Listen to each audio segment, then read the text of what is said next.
Hello guys, फेरि आज तपाईँलाई मेरो भिडियोमा स्वागत गर्न चाहन्छु है। तपाईँले आज दिन देख्नै भएको होला है, दिन यस्तै छ है। तपाईँको विन्टर जस्तो भइरहेको छ, जाडो छ है। यहाँ चाहिँ यस्तो छ है वेदर। तपाईँहरूकोमा कस्तो छ है, त्यो त अब सारा सिक्किममै यस्तै होला है। यो तपाईँलाई मैले यो जग्गाहरू देखाइरहेको छु है। अब चाहिँ म आफ्नो कामको तर्फतिर लागेँ है। आज मेरो कुखुराको चाहिँ तपाईँको 14को भ्याक्सिन गर्नुपर्ने छ। त्यसले गर्दाखेरि चाहिँ कुखुरा पनि सिफ्ट गर्नुपर्ने छ, किनभने अब कन्जेस्टेड पनि भयो। अब धेरै एउटै जग्गामा आँटिँदैन, त्यसले गर्दा चाहिँ बढाउँदै लानुपर्ने हुन्छ खोर है। सो गाइस, अब यिनीहरूलाई चाहिँ यसरी चाहिँ अब मैले अघि भुसु सारेर तपाईँलाई देखाएँ। त्यहाँ यिनीहरूलाई चाहिँ फेरि मैले यसरी बारेर चाहिँ राख्नुपर्ने हुन्छ है। त्यसले गर्दाखेरि चाहिँ अब यसरी कहीँ भाग्दैन।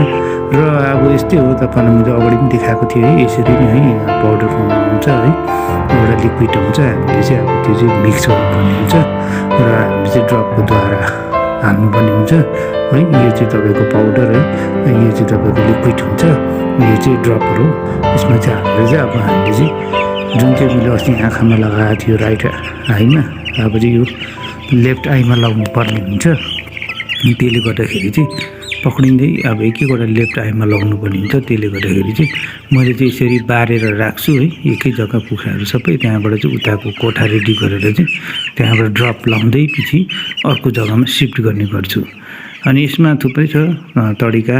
कसैले अब केमिकलहरू युज गरेर त्यसमा तपाईँको पानीकै डब्बामा नै हालेर गर्ने हुन्छ, तर म चाहिँ त्यस्तो गर्दिनँ। पहिलादेखि मैले चाहिँ यही गर्थेँ, यही आँखामै भ्याक्सिन गर्थेँ। त्यसले गर्दा म त्यही आँखामै भ्याक्सिन गर्दैछु है। अनि यस्तै हो, यो 14को भ्याक्सिन हो है। तपाईँलाई म यो गुम्रु भन्ने रोग हुन्छ, यो चाहिँ अब रोगबाट चाहिँ बचाउनुको लागि है। त्यसले गर्दाखेरि चाहिँ यसरी चाहिँ 1 by 1 मैले चाहिँ उतापट्टि सिफ्ट गर्दैछु है, ड्रप लाउँदै। अनि यस्तै छ आजको है भिडियो है। मैले सबै चल्लाहरूलाई चाहिँ अब आज चाहिँ 14को भ्याक्सिन गरिसकेँ है। अनि तपाईँहरूलाई कस्तो लाग्छ है? अहिले चल्लाको ग्रोथ राम्रो छ, प्रोग्रेस राम्रै छ है।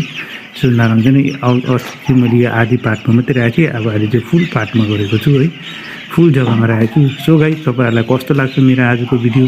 लाइक कमेन्ट सेयर गर्नु नभुल्नु होला। सधैँ नै तपाईँहरूको माया पाऊँ भन्दै आज मेरो यही भिडियो यहीँ समाप्त गर्न चाहन्छु। धन्यवाद।